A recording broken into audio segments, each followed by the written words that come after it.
Assalamu alaikum and hello everyone. My name is Noshina Hussein and I am with Nissa Consulting. And today I want to talk to you about what it takes to be a board member.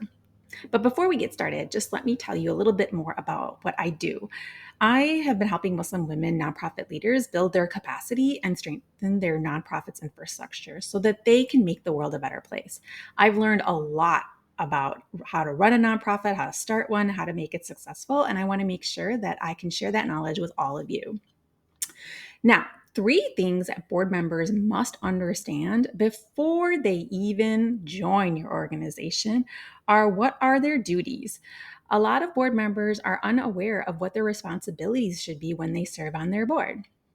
And then, second, they need to understand what the finances of your organization are. What is the financial health of your organization? What have your income what has your income been lately? What has your expenses been in the past year? They need to understand your budget and then what are your fundraising goals. And so the third area is around fundraising. Board members need to understand that they are expected to give, and whether they give in their time, talent, or treasure, it's important that they are part of the giving fundraising of your org. In addition to that, they also need to get money. So, how do they help bring in additional dollars, whether it's from other donors, from their network, from their family and friends, or if they're part of your foundation and grant work? So, if those two things are how they fundraise, they also need to help you steward those donors and gifts, how they show up and talk and to donors and help them understand all the great work that your organization is doing.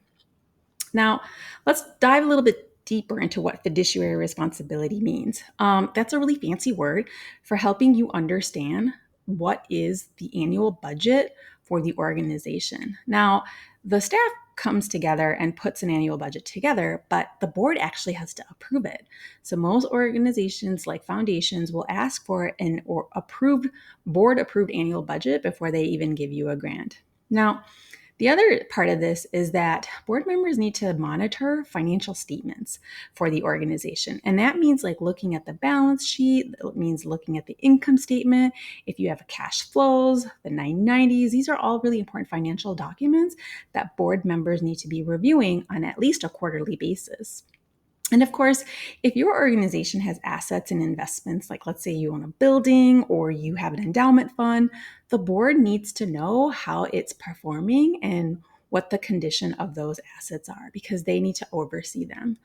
So, board members really need to act in the best interest of the organization to avoid any conflicts of interest in any of these things. So, their number one duty as they join your board is to understand this financial responsibility. Now, the second important duty is around governance and oversight. Now, if you are a startup organization, it's usually the startup board that's going to help establish the organization's mission, vision, and values. And as they move towards a working board model to a governing board model, then they're going to be tasked with sort of developing and approving policies, procedures, and strategic plans that guide the organization's operations and decision-making processes.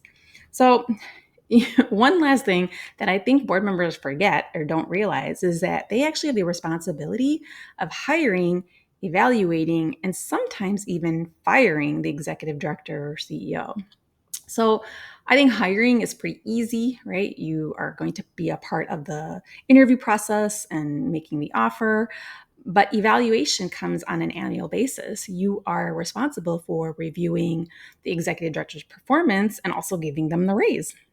And then, of course, in really difficult situations when things go awry and there's something wrong in the organization, it's the CEO, it's the board of directors who's responsible for terminating the executive director. So governance and oversight is an actual really important role that board of directors play. Now, the third and I wouldn't say final, but definitely out of the three that we've been talking today is around fundraising and resource development. So you have to actively participate in the fundraising campaigns that the organization has, right? So whether it is a Ramadan giving campaign whether it is an annual banquet or something on Launch Good. These are all campaigns where the organization staff is trying to raise more money, and you have to participate in the best way that you can. It can be anything from actually giving to inviting others to participate, telling other people in your friends and family network to also give to the organization. Now, you should also be cultivating relationships with potential donors and sponsors. There might be people in your network that want to give and they are looking for the right nonprofit organization to give to. Now, if you believe in yours, why not invite them to be a part of that organization? So, as a board member, leverage your networks and your connections to promote the organization's mission and generate financial support. And of course, you should make a personal financial contribution to the org. I didn't realize how many board members can be sitting and taking up space on a board, but not actually giving. So it's not about how much you give, but it is about the fact that you are giving, because when you give, it sends a signal to other people that you believe in the cause, that you believe in the mission of this org, and that this org represents an important aspect of the community. It's like you're putting your stamp of approval on it. So when you give, it sends a signal to others that they should also give. So those are the three different board duties that I think are really important for board members to understand before they join a nonprofit organization. So if you have any more questions and you need help with training your board, feel free to reach out to me. Subscribe to the YouTube channel to find more information and get more trainings about how to run a nonprofit. But of course, subscribe to my email newsletter and let me know how I can help. Thanks.